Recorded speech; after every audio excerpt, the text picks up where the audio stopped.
Hermanos, que el Señor les bendiga a todos en esta tarde.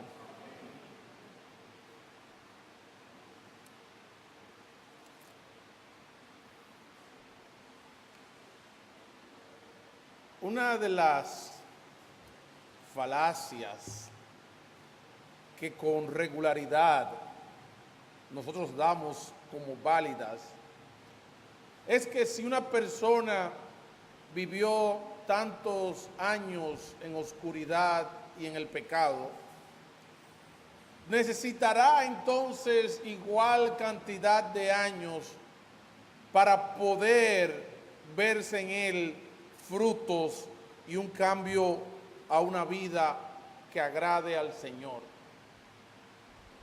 Y aunque eso pudiera tener algo de cierto, lo que sí es indudable que el Señor puede transformar y transforma a las personas de manera instantánea cuando éstas vienen al conocimiento de Él.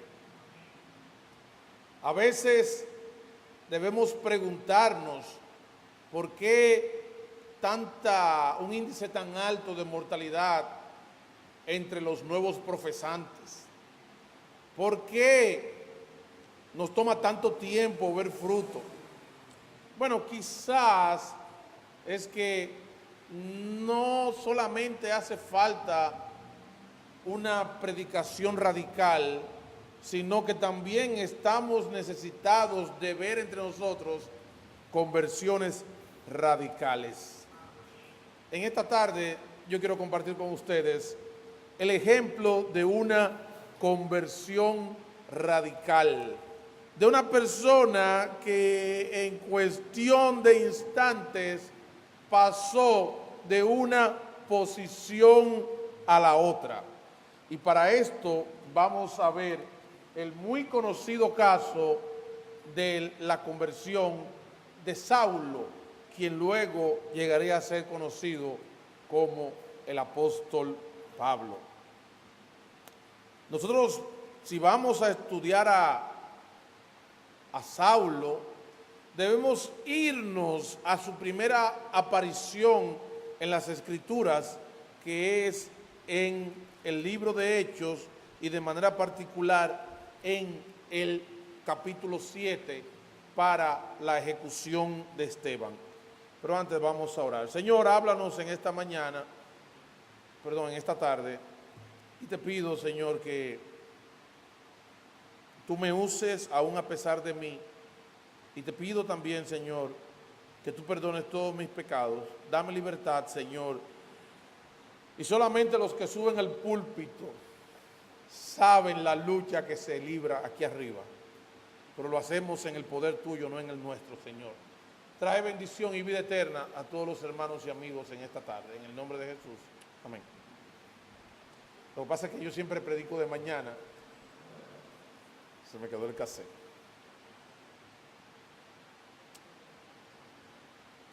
¿En qué momento aparece Saulo en escena? Como ustedes recordarán, en la religión judía irrumpe un hombre indeseable al cual los sacerdotes, las autoridades, dijeron: vamos a salir de este hombre por la vía rápida, y le hicieron un caso y en cuestión de horas ya lo habían condenado a muerte, y antes de las 24 horas ya el hombre había sido crucificado. Estamos hablando del Señor Jesús. Aparentemente ellos habían logrado lo que ellos esperaban para el jueves en la tarde. Viernes, dependiendo de cómo interpretemos el suceso de los 3 días, pero lo cierto es que todos sus problemas parecieran que fueron resueltos en aquella víspera de la Pascua. Y se prolongó su felicidad hasta el primer día de la semana, cuando todos sus temores se convirtieron en realidad mediante la resurrección del Señor. Luego, eventualmente, viene el gran fenómeno después de la ascensión del Señor, que es Pentecostés, la celebración de Pentecostés, donde solamente en un día pasaron de ser los 120 don nadie de Galilea y otros de Jerusalén y de las regiones circundantes, que eran desconocidos, y en ese día se arma, tiene lugar un gran evento de una conversión masiva y poderosa, en la cual pasan a ser de 120, pasan a ser más de 3,000 testigos en un solo día, que al regresar a sus lugares de origen, ahora llevaban la gran experiencia de Pentecostés y eran mensajeros y eran misioneros de aquel gran avivamiento y aquella experiencia singular que se dio en Pentecostés. Esto se le sigue complicando a los líderes religiosos, que en un momento dado tratan de intimidar a los apóstoles, en el cual el otrora cobarde Pedro y el tímido Juan toman el liderazgo, y no hay forma de intimidarlos. Y esto sigue con prodigios, con señales, con conversiones masivas, y ya la identidad de la religión nacional estaba en peligro por este gran movimiento de los de El Camino, como se les conocía a los creyentes. Es decir, que de repente el cuerpo gobernante había pasado a ser, de quien tenía el poder, pasó a ser minoría, e inclusive teniendo temor del pueblo para que no se levantara una poblada. De los famosos 7 diáconos que se nos mencionan, que todos eran unos grandes ligas, hay un caso en particular, el de Esteban, que ese verdaderamente era todo un fenómeno y muy poderoso en la predicación, que ya luego de no poder irse más al argumento, le crean también un caso, y como toda falsa religión, el arma por excelencia de la falsa religión es la violencia. Y en este caso lapidaron a Esteban, que si ustedes ven su acusación y luego la respuesta que él da, ahí vieron que él era un hombre que estaba completamente lleno del Señor y de gran valentía, porque realmente si uno quería seguir con vida, ese no era el momento para esa prédica que él presentó. Versículo 58 del capítulo 7. Y echándole fuera de la ciudad, le apedrearon, y los testigos pusieron sus ropas a los pies de un joven llamado Saulo. Una mención aparentemente inocente, pero no tan inocente, porque el hecho de poner sus ropas, donde los testigos dicen, bueno, yo soy testigo de la blasfemia que él habló contra el templo, a mí me toca darle la primera pedrada. Entonces, ¿qué hacía la gente? Se quitaban su ropa y la ponían a los pies de alguien. Y este Saulo no solamente cuidó la ropa, no solamente él estuvo como testigo, sino que de alguna manera él legitimó aquella ejecución al vapor que realizaron contra Esteban. Y apedreaban a Esteban mientras él invocaba y decía, Señor Jesús, recibe mi espíritu. Y puesto de rodillas clamó a gran voz, Señor, no le tomes en cuenta este pecado. Y habiendo dicho esto, durmió. La mención que se hizo de Saulo no fue simplemente pasajera, y es porque en la metodología de la narración de Lucas en Hechos, regularmente él menciona a una persona, la introduce en la narración y luego abunda o nos da detalles acerca de él, de manera que ahora el tema se llama Saulo. Y Saulo, capítulo 1, versículo 1, capítulo 8, y Saulo consentía en su muerte. En aquel día, en este tiempo, hubo una gran persecución contra la iglesia que estaba en Jerusalén, y todos fueron esparcidos por las tierras de Judea y de Samaria, salvo los apóstoles. Y hombres piadosos llevaron a enterrar a Esteban, porque Esteban murió como un preso político, que hay de quien se atreviera a acercarse a él. Y por eso Dios proveyó de hombres piadosos que llevaron a enterrar a Esteban e hicieron gran llanto sobre él. Vuelve a mencionarse el nombre de Saulo. Y Saulo asolaba la iglesia y entrando por casa arrastraba a hombres y mujeres y los entregaba a la cárcel. Es decir, este Saulo que se introdujo en el versículo 58, aparentemente había un vacío de poder en el liderazgo de Jerusalén, tanto del gobierno de los romanos como los mismos gobernantes de los sacerdotes, y aparece esta figura que dice: déjenme eso a mí, que yo lo voy a resolver. Y Saulo dice: miren, yo voy a acabar con esta vagabundería, yo voy a ponerle el freno a esta situación. Y él no solamente se inaugura oficializando la muerte de Esteban, sino que también lo vemos que él se convierte en la punta de lanza que va a resolver ese problema que los sumos sacerdotes, los gobernantes, no sabían cómo resolver y que se le había escapado de las manos. Saltamos al capítulo 9, versículo 1. Saulo, respirando aún amenazas y muerte contra los discípulos, y vamos a tratar de que este tema lo veamos en tercera dimensión. Ok, vamos a meternos en el texto y vamos a verlo y a vivirlo. La forma correcta de leer este versículo es la siguiente: y Saulo, respirando aún amenazas, démoslo a mí, que yo lo busco, que yo lo persigo, que yo sí voy a resolver esto, ¿verdad? Y muerte contra los discípulos del Señor, vino el sumo sacerdote. Oye, el tipo estaba dando resultados. Él había resuelto esa plaga que se había establecido en Jerusalén, a tal forma que todo el mundo salió huyendo. Claro, con el agravante de que cada uno de los que salía huyendo ahora era ¿qué? Un misionero. Es decir, ellos estaban en una situación que no importa cómo ellos le entraran al tema del cristianismo, el cristianismo era un gran problema. Pero Saulo, que dijo: yo voy a resolver esto, déjenmelo a mí, él dice: bueno, ya que todo el mundo salió disparado de aquí de Jerusalén, vamos a hacer una cosa. Oiga, don sumo sacerdote, yo quiero que me firmen un documento para salir a perseguir a los creyentes a donde quiera que estén y traerlos aquí a Jerusalén. Versículo 2. Y le pidió cartas para las sinagogas de Damasco.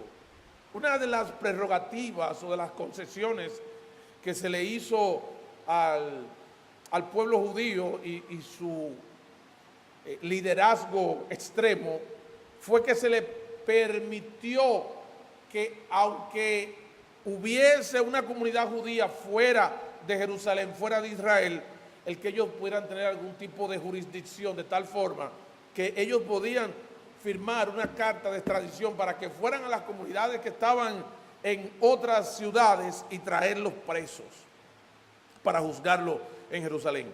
Y le pidió carta para las sinagogas de Damasco, a fin de que si hallase algunos hombres o mujeres de este camino, los trajese presos a Jerusalén. Señores, nosotros cuando estamos estudiando a Pablo, estamos frente a un foro, como se dice en República Dominicana, a un tipo que estaba dispuesto a ¿qué? A acabar con todo y acabar rápido. Esto que se le había salido de las manos a los líderes religiosos, Saulo dijo: esto yo lo voy a resolver. Versículo 3. Y la trayectoria de la historia luce como que Saulo recibe la aprobación y sale a cumplir su misión. Y aquí hay un contraste, versículo 3. Mas yendo por el camino, aconteció que al llegar cerca de Damasco, repentinamente, y en otro relato que hay de su conversión nos dice que alrededor de él mediodía le rodeó un resplandor de luz del cielo. Esto, como nosotros lo estamos viendo en el texto y no estamos metidos en 3 dimensiones, vamos a meternos en la tercera dimensión para que ustedes lo vean. ¿Cuál es el momento del día en que hay más iluminación solar? ¿Cuál es? El mediodía. Vean este cuadro. Él va caminando o montado, no importa. Y al mediodía le rodea, ¿cómo? Repentinamente un resplandor del cielo. O sea, ahí se está dando una situación sobrenatural. ¿Ok? Algo milagroso de parte de Dios. Le rodea repentinamente, oigan, porque un asunto es que algo vaya incrementando su intensidad, pero que de repente lo rodee a él una luz del cielo de tal intensidad, a tal grado, versículo 4, que él cayó en tierra. Oye, era algo tan poderoso que el individuo se cayó. Y en medio de esa experiencia que él tenía que estar diciendo, oye, esto está raro, o como se dice aquí, esto no es puro lo que yo estoy viviendo, aquí está pasando una situación completamente anormal. Oigan, como si eso fuera poco, oyó una voz que le decía, Saulo, y otra vez le reitera, Saulo, ¿por qué me persigues? Mire, Saulo estaba tan metido en lo que él estaba viviendo, que miren cómo él responde en el versículo 5. Él dijo, ¿quién eres? ¿Quién eres qué? Señor. O sea, él reconoció que lo que él estaba viviendo no era un eclipse, que no era un misil, que no era una explosión. Él estaba viviendo algo que estaba siendo dirigido a él. Y de forma tan particular que lo llamó 2 veces por su nombre. Saulo, Saulo, ¿por qué me persigues? Y él está clarito de que lo que él está viviendo no es una mera experiencia o una sensación. Es con él que está hablando. Y él reconoce la situación en que se encuentra y dice, ¿quién eres? ¿Cómo le llama? Señor. Es decir, que él dice, no, espérate, yo, sea lo que sea que yo estoy viviendo una experiencia de un orden superior al de los humanos. Y mira cómo dice él. Y él le dijo, ¿quién eres? Señor. Y la voz le responde, y métanse con Saulo en ese momento. Saulo va prendido en candela con todos los poderes para Damasco. Al mediodía viene una luz rara a tal grado que el hombre se cae. Lo llaman por su nombre. El hombre inmediatamente se pone en su lugar y dice, ¿quién eres, Señor? Y estas palabras que siguen aquí tienen que haberle causado casi un infarto a Saulo. Porque lo que más lejos que él tenía es que el dueño de esa voz era nada más y nada menos que ¿quién? Que el Señor Jesús, a quien él daba por muerto y a quien los que lo seguían él estaba persiguiendo. Es decir, que no solamente él se encontraba frente a alguien de mayor autoridad que él no sabía hasta ese momento quién era, sino que también se le complica todavía mucho más cuando él le dice, pero mira, Saulo, Saulo, yo soy Jesús. Y para que no se tornara en un encuentro amistoso, inmediatamente le pone una acusación, yo soy Jesús a quien tú persigues. Mire, amigo mío, eso es como cuando usted está acabando con alguien.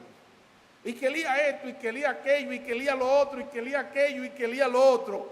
Y de repente entra alguien, y sigue hablando. Y, perdón, ¿y usted quién es? Ah, yo soy Elías. Ay, uno no sabe dónde meter la cara.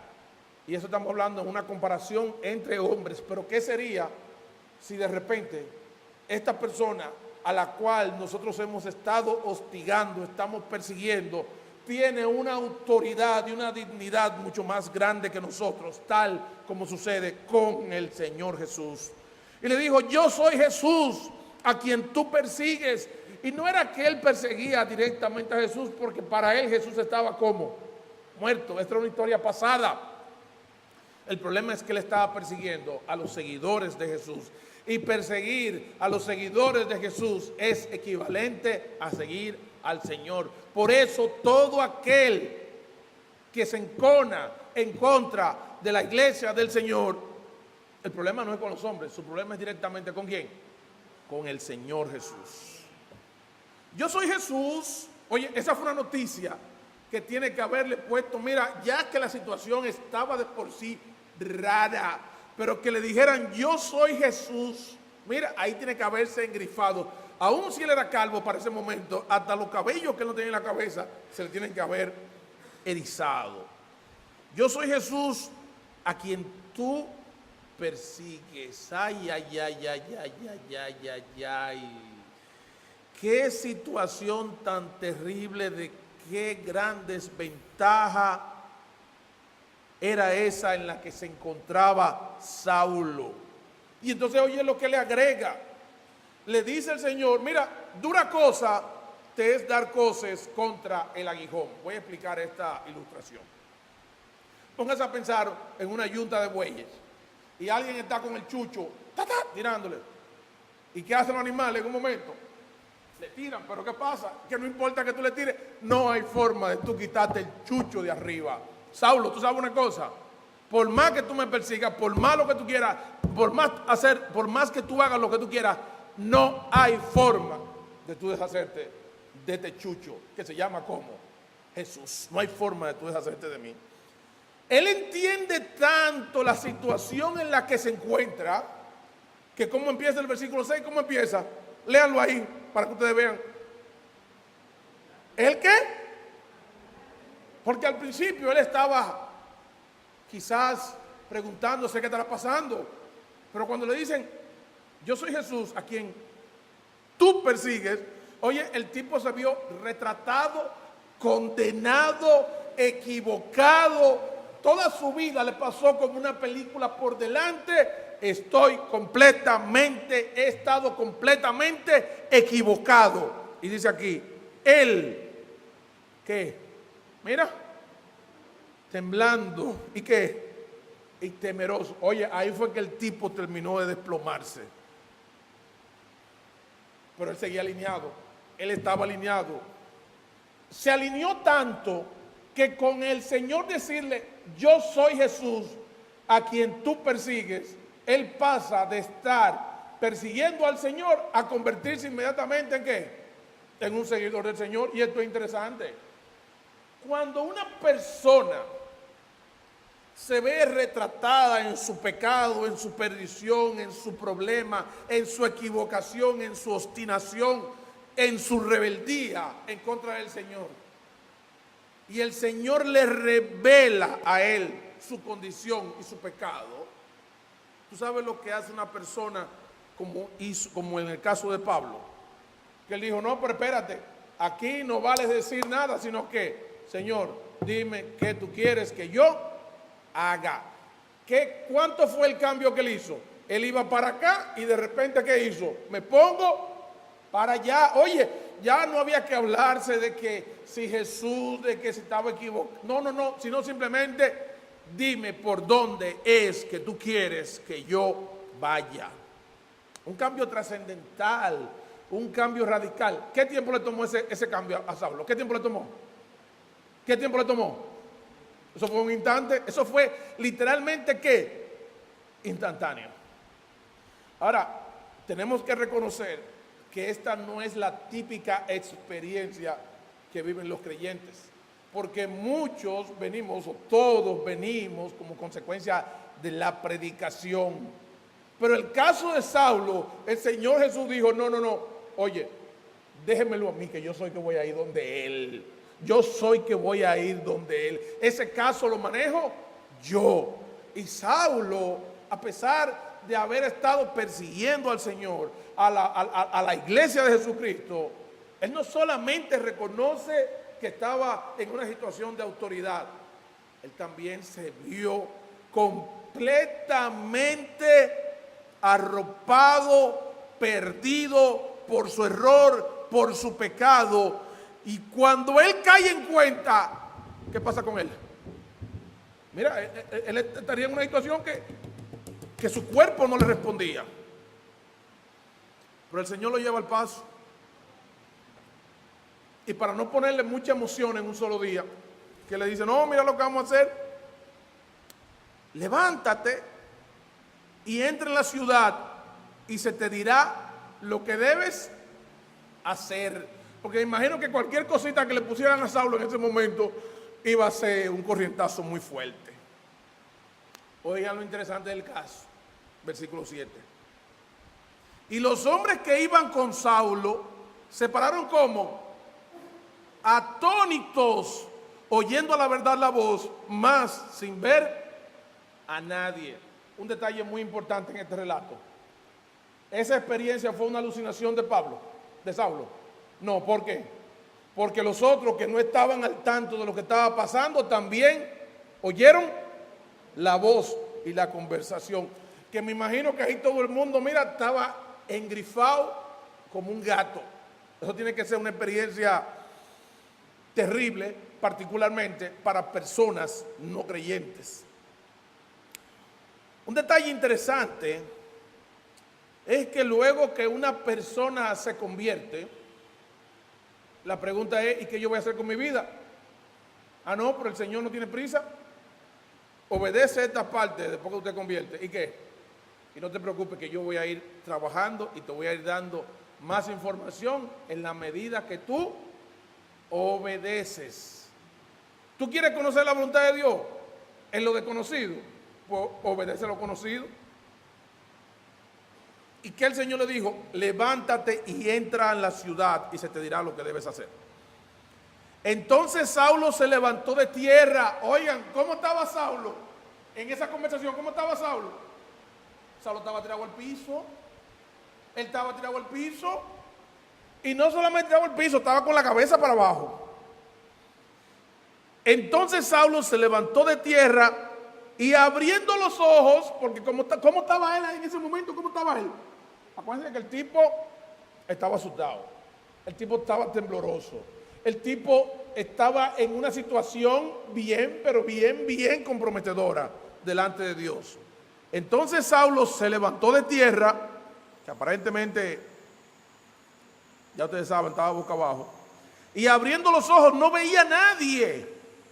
Así que llevándole por la mano le metieron en Damasco. Es decir, el tipo, para colmo de males, quedó como de esa experiencia, ciego. O sea, no solamente yo estaba equivocado, sino que he quedado inutilizado con mis facultades. El tipo que iba a llevarse el mundo por delante, el que iba a voltear Damasco, ahora lo tienen que llevar ¿cómo? Tienen que guiarlo, meterlo de la mano a Damasco. Pero es interesante que en la conversión y en el crecimiento de las personas, no solamente es un evento y un encuentro entre Dios y la persona, sino también que Dios habrá de utilizar y darle participación a otras personas en su obra. Versículo 9. Después que le metieron en Damasco, estuvo 3 días sin ver y no comió ni bebió. Dígame una cosa. El que dice que fue criado a los pies de Gamaliel y que superaba a los más notables de su época, y de repente darse cuenta de que estaba completamente equivocado. ¿Cómo estaba esa cabecita de Pablo? ¿Cómo estaba? Mira, pregunta, situaciones, pero ¿por qué todo eso? Pero una cosa, orando. En momentos de dificultad, en momentos de interrogantes, en momentos en que vemos que las cosas no son como nosotros pensábamos, debemos darnos ¿a qué? a la oración. Y eso lo vamos a ver en el pasaje. Había entonces en Damasco un discípulo llamado Ananías, a quien el Señor dijo en visión: Ananías. Y él respondió: Señor, heme aquí. Y el Señor le dijo: levántate y ve a la calle que se llama ¿cómo? ¿Se llama cómo? Derecha. Porque esas ciudades aparentemente es como cuando tú te metes por los patios, por los callejones, que tú doblas por aquí, de repente encuentras, doblas por acá. Pero esta tenía una particularidad, que era una calle que era ¿cómo? Derecha, posiblemente una calle principal.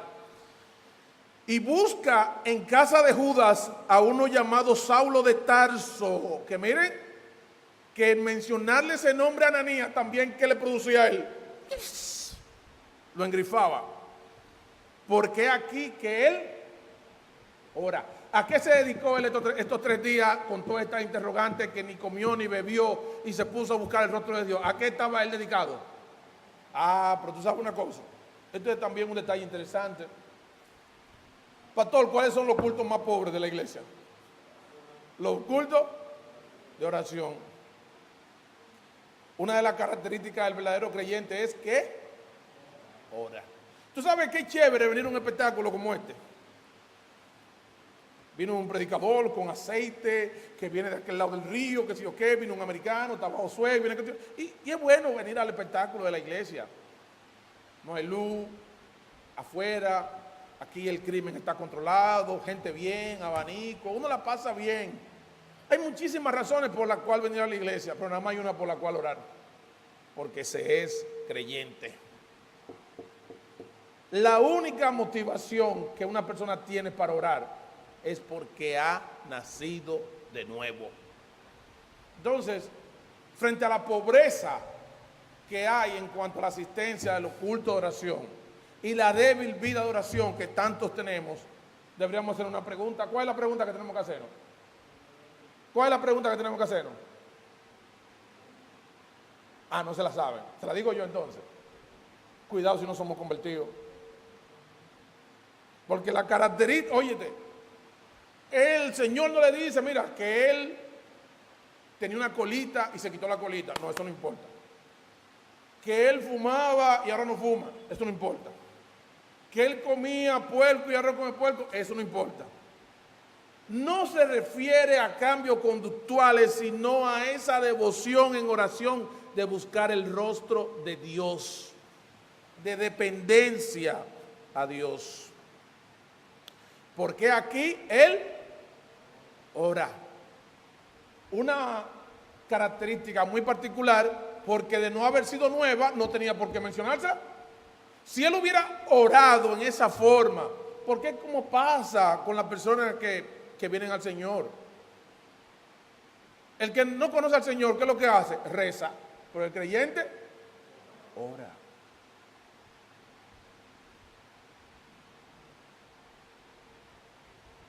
Y este hombre que ora, versículo 12, ha visto en visión a un varón llamado Ananías. Oye, para que no digan, sí, déjame ir a avisar. Señor, es con el otro. No, es contigo. Y ha visto en visión a un varón llamado como Ananías, que por cierto, ese eres tú, Ananías, que entra, ¿cómo te llamas? Ananías, pues eres tú. Que entra y le pone las manos encima para que recobre la vista. Oye, una misión de mucha confianza, pero peligrosa. ¿Qué le dice Ananías? ¿Tú estás seguro, Señor? ¿Tú estás seguro que Él me vio a mí? Entonces Ananías respondió: Señor, he oído de muchos acerca de este hombre, cuántos mal le ha hecho a tus santos en Jerusalén. Y aún aquí tiene autoridad de los principales sacerdotes para prender a todos los que invocan tu nombre. Así que el tipo hizo un análisis de riesgo y dijo: mira, te agradezco mucho la misión, te agradezco en extremo, Señor, la confianza, pero tú sabes que el hombre es peligroso. El Señor le dice, versículo 15, ve, porque instrumento escogido me es este, Es decir, Dios había escogido a Saulo para que fuera instrumento especial para su obra, para llevar mi nombre en presencia de los gentiles y de reyes y de los hijos de Israel. Los que predican la prosperidad, imagínate, este es un versículo maravilloso. Él estaba realizando su sueño, es más, algo que él no había soñado. Pablo se lo merecía. Vamos adelante, Pablo. Mira, Dios tiene un plan maravilloso para Pablo. Hasta ahí está muy bonito. Y el versículo 16, ¿cómo dice? Porque yo le mostraré cuánto le es necesario padecer por... ¿Sabe una cosa? Cuando Ananías llega donde Saulo, hermano Saulo, recibe la vista y el Señor te mandó a decir de manera especial, prepárate, que vas a coger candela. Y esto va muy en contra de la oferta mercadológica del cristianismo. Conviértete para que tus hijos dejen la calle, para que tu marido vuelva, para que tu mujer se vuelva seria, para que te vaya mejor en los negocios, para que te sane de la enfermedad. Y todas esas grandes ventajas que son tan egoístas y que apuntan a mi conveniencia. Sin embargo, estamos viendo aquí que el ser un siervo del Señor no necesariamente se traduce en mi conveniencia física, temporal o de confort. Y miren, pocos siervos ha tenido el Señor como Saulo. Es decir, que si fuera algo en base a la meritocracia, a Saulo debió salirle el nombramiento con la jipeta y con todo de una vez. Pero ¿qué es lo que el Señor le dice? Yo lo quiero utilizar, pero él habrá de padecer mucho por mi nombre. O sea, no solamente Saulo está viviendo momentos difíciles, sino también que a Ananías le toca también un pedazo, porque tiene que ir a donde él a ministrarle para su crecimiento y para comunicarle la voluntad de Dios. Para los que no me conocen, yo soy un tipo extremadamente chivo. Los problemas tienen que irme a buscar a mi casa, tocarme la puerta, decirme quién es y todo ese tipo de cosas. Y Dios nos quiere usar más allá de nuestra conveniencia. Alguien me dijo una vez, mira, que quiero que vaya a predicar por ahí, por Lubando, por el 24 de abril. ¿En qué pensé yo? No, él está equivocado. Está equivocado, eso no es conmigo. A mí déjame en dónde, en mis ensanches, en mis urbanizaciones, déjame a mí en mi estatus de celebridad. Pero irme a meter a donde está el peligro, no, eso no es para mí. El Señor tiene su gente en los barrios que vayan y le prediquen, que van y se meten en la orilla del río, que se van a la cárcel, que van. Y nosotros queremos servirle al Señor, pero desde nuestro confort y de nuestra conveniencia. Sin embargo, donde el Señor te quiere utilizar para la bendición de otros, no es necesariamente donde tú quieres, es donde Él quiera y puede representar peligros para tu vida. Si Natán, el profeta Natán, le sale huyendo a esa encomienda del Señor que le dice, mira, ve, háblame con David. David no es confrontado y no se arrepiente como nosotros lo conocemos. No tuviéramos Salmo 51. Y el juicio de Dios hubiera seguido sobre la nación todavía mucho más y sobre la familia y quién sabe las otras implicaciones. Y mire que ese sí era un mensajito difícil. Ve, dile al rey que él cometió adulterio y que él es un asesino. Ve, díselo, ve. Tú, Natán. O cuando le dijo a Samuel, ve, unge a David. ¿Qué dijo Samuel? Señor, pero es que si Saúl sabe una cosa así, ¿qué hace? Me arranca la cabeza.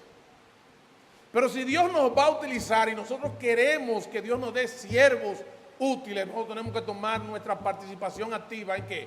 En hacer su voluntad. Es decir, que en algún momento vamos a tener que predicarle a quienes, a drogadictos.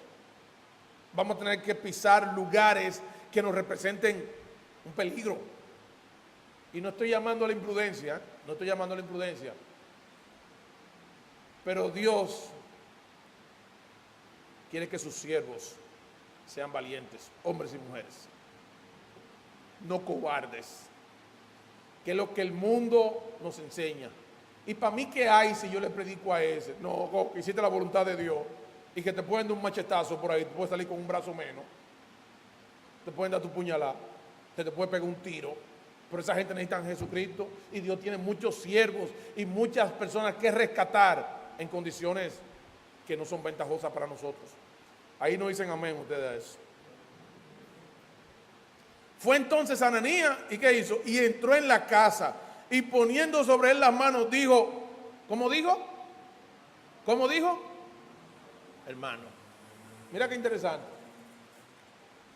Si el que tiene el punto de droga por tu casa se convierte, ¿cómo se llama? La prostituta del barrio, ¿cómo se llama? La bruja, ¿cómo se llama? El ladrón, ¿cómo se llama? El político, el ministro internacional de doble vida, ¿cómo se llama? Si se convierte, hermano.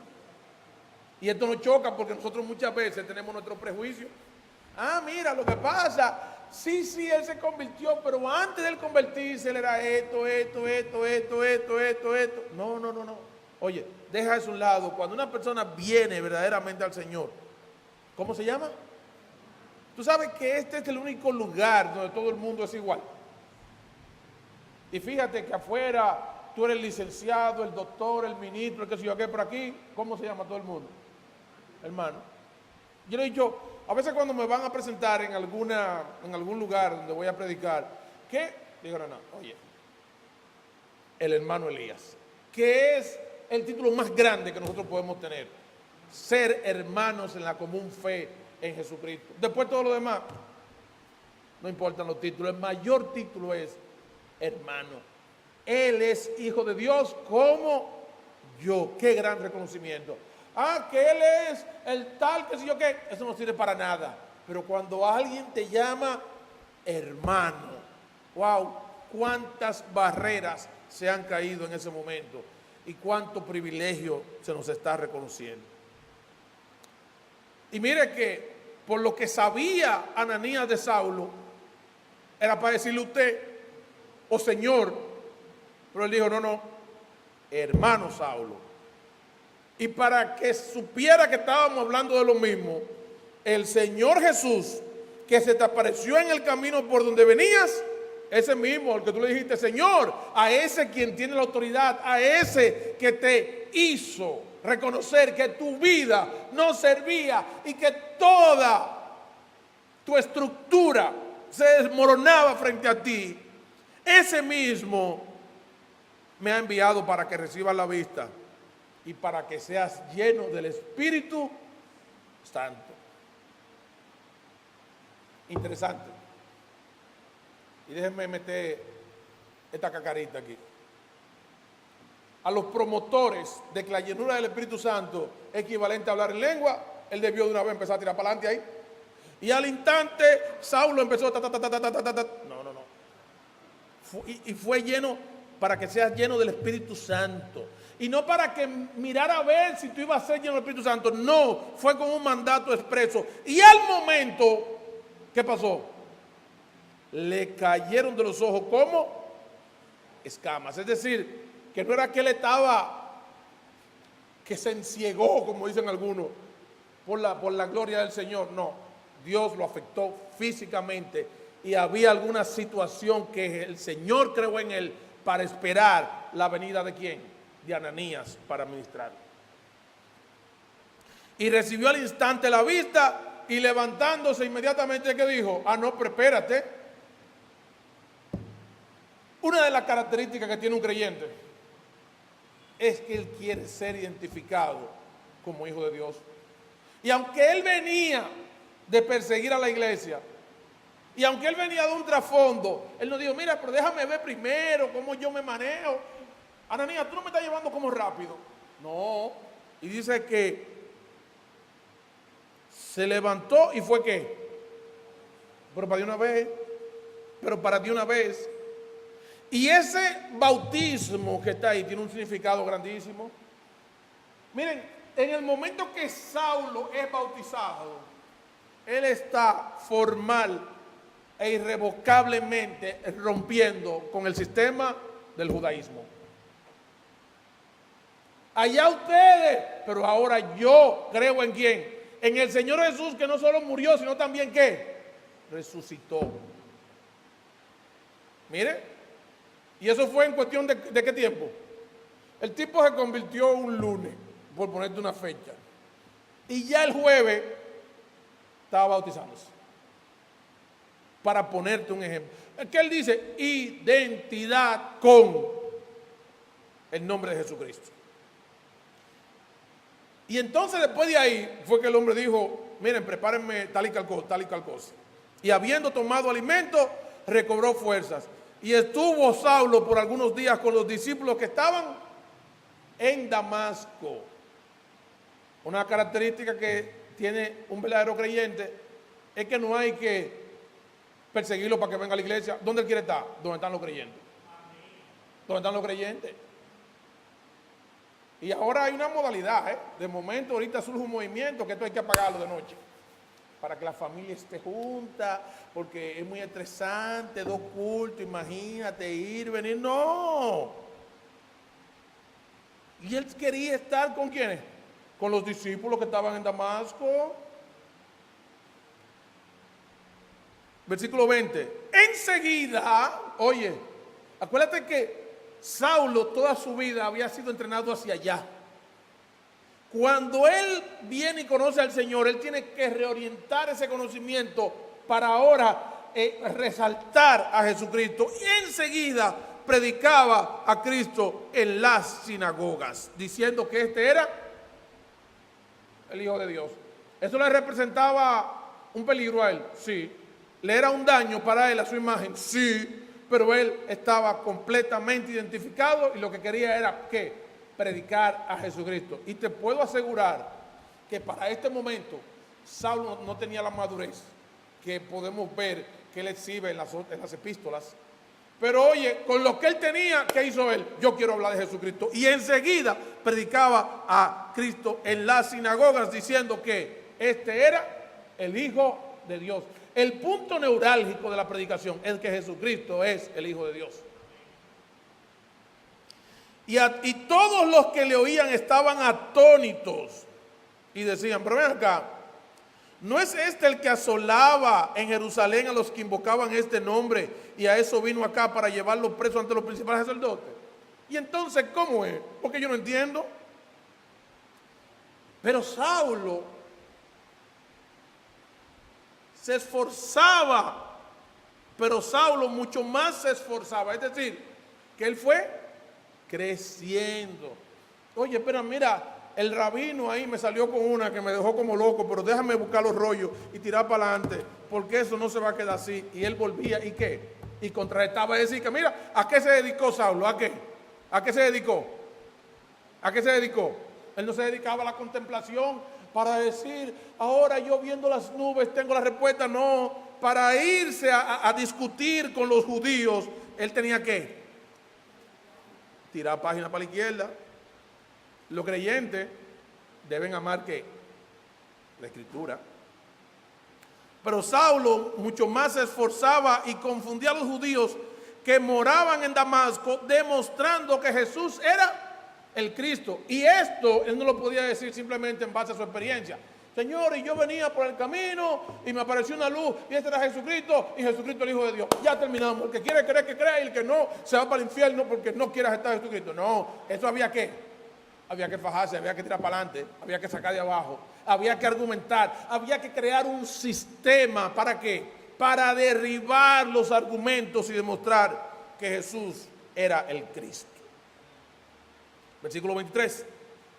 Pasados muchos días, los judíos resolvieron en consejo ¿qué? Oye, aparentemente, por lo que vemos en los evangelios, los muchachitos, todos lo resuelven ¿con qué? Con la muerte. son unos amos y señores ¿de qué? De la muerte. Porque todo ellos lo resolvían ¿con qué? La muerte. Y aún ahora mismo, ¿cómo resuelven su problema? Llévatelo. Pasados muchos días, los judíos resolvieron en consejo ¿qué? Matarle y decir, mira, con este tipo no hay quien pueda. ¿Tú sabes lo que vamos a hacer? Vamos a hacer como con el mismo que él estaba predicando.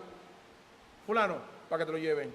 Miren, acuérdense que la falsa religión es tan violenta que aún cuando Jesucristo resucitó a Lázaro, querían matar no solo a Jesucristo, sino también ¿a quién? A Lázaro. Oye, pero qué fuerte.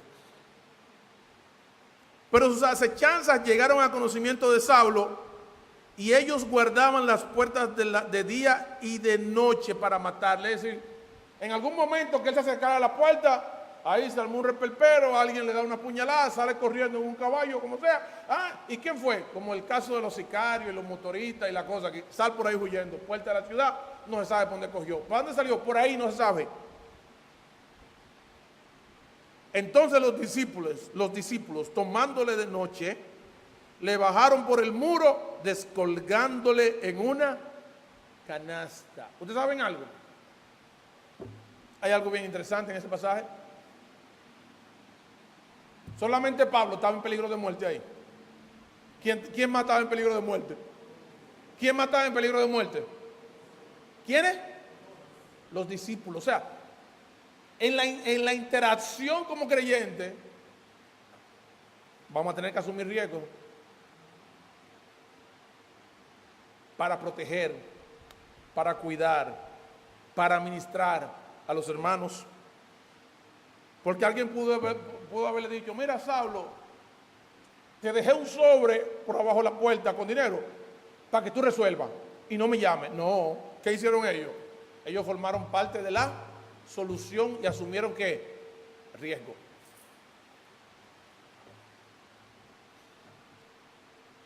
El hombre sale de Damasco, versículo 26 ahora.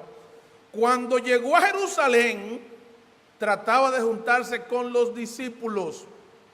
Y aparentemente, entre ese versículo y entre el 25 y el 26, ¿qué tiempo ha pasado? ¿Qué tiempo ha pasado? ¿Qué tiempo ha pasado? Posiblemente 3 años. Porque él dice en su testimonio que cuando él salió de Damasco, se quedó en Arabia durante ¿qué tiempo? 3 años, él no podía volver inmediatamente. Cuando llegó a Jerusalén trataba de juntarse con los discípulos, pero todos le tenían miedo, no creyendo que fuese discípulo. Tú sabes que hay mucha gente que se convierte y quedan entredichos y son convertidos de verdad. Y la gente lo trata con reserva. Mira, una de las situaciones más incómodas que puede vivir una persona es que se convierta de verdad en el proceso de perseguir una muchacha de la iglesia. Oye, él puede llegar a ser pastor de la iglesia y la gente va a decir, pero él está aquí por otra cosa, fue por ella. Él se enganchó a pastor después, pero él no es convertido. Y hay tantas situaciones en que nosotros vamos a ser cuestionados y cualquiera pudiera decir, no, es que tú sabes que en la iglesia hay mucha hipocresía y la gente no cree en uno y juzgan mucho a uno y yo. No. Pero eso no desanimó al hermano Pablo. Entonces Bernabé, el papá de Pablo, tomándole, lo trajo a los apóstoles y les contó cómo Saulo había visto en el camino al Señor, el cual le había hablado, y cómo en Damasco había hablado valerosamente en el nombre de Jesús. Pongan atención a esta perla. La introducción y las referencias de otros hombres de Dios son invaluables aún dentro de la iglesia. ¿Tú sabías eso? Huáscar, si aquí un domingo en la mañana aparece un varón y dice, mira que yo soy un varón y que tengo un mensaje de Dios para la iglesia, yo quiero predicar, ¿qué tú haces? Te metes la mano en los bolsillos y dices, mira, sal ahí a la Venezuela y coge un carro para donde tú quieras, que aquí no es. Hermano, pero si yo te llamo y te digo, mira, aquí hay un hermano que es necesario que la iglesia lo escuche, ¿qué va a pasar con ese hermano? ¿Cómo va a ser? ¿Va a ser recibido? Gracias por apoyarme, no déjame caer. O sea, es indispensable el testimonio, la referencia, porque eso es lo que va a calmar o a responder muchas de las interrogantes que hayan sobre nuestro carácter. Mírenlo ahí. ¿Qué fue lo que dijo Bernabé? Una, que el Señor le había hablado en el camino, le había aparecido en el camino, ¿verdad que sí? Lo cual había que confiar nada más en la boca de él, que dice Saulo que el Señor le apareció en el camino. Ah, no, pero espérate, eso está corroborado ¿por quién? Por Ananías. Pero aparte de eso, ¿qué pasa? Dice, y cómo en Damasco había hablado valerosamente en el nombre de Jesús. Y a veces nosotros no reconocemos el servicio de los demás hermanos y nos quedamos en el prejuicio. No, porque tú sabes que él antes de convertirse era esto, aquello y lo otro, pero mira, hay una vida de testimonio que ha cambiado. Señores, soltemos muchas personas que dentro de la iglesia nosotros estamos todavía cargando su historial pasado. En eso los cristianos somos mezquinos. Somos mezquinos. No olvidamos. Por algo dijo David, no, en la mano del hombre, no, yo no quiero caer, yo mejor caigo en la mano de Dios, que en él yo siempre puedo esperar en su misericordia, pero la gente, ahí. Y estaba con ellos en Jerusalén y entraba y salía. Y hablaba denodadamente en el nombre del Señor y disputaba con los griegos, ya el tipo estaba más experimentado. Pero esto de una vez también, ¿con qué lo solucionaban todo? Procuraban ¿qué? Matarle. Cuando supieron esto, los hermanos le llevaron hasta Cesarea y le enviaron a Tarso. Mira, quédate un tiempo por allá hasta que tú te enfríes, porque realmente estaba muy complicado. Versículo 31. Entonces las iglesias tenían paz por toda Judea, Galilea y Samaria, y eran edificadas, andando en el temor del Señor, y se acrecentaban fortalecidas por el Espíritu Santo. Es decir, que Saulo era un problema, tanto en contra de la iglesia, como todavía a favor de la iglesia, en Jerusalén. Para el Señor utilizarlo, tuvo que llevarlo a lugares que él nunca pensó. De hecho, donde el Señor lo utilizó fue en el mundo gentil más que en el mundo judío, porque el mundo judío siempre le tuvo la contra y lo llevaron a punto de que todo lo quieren resolver con su fórmula mágica. ¿Cuál era? Mátalo. ¿Qué vemos en este pasaje? Un hombre que en qué tiempo cambió su forma de pensar. ¿En qué tiempo? En un instante. ¿En qué tiempo cambió su estilo de vida? En un instante. ¿En qué tiempo cambió su actitud para los creyentes? En un instante. Eso es el ejemplo de una conversión radical. Que el Señor, en su misericordia, nos permita tener varios testimonios como estos entre nosotros. Esto es de testimonio y muchos vamos a ser animados por estos hermanos. Que el Señor les bendiga.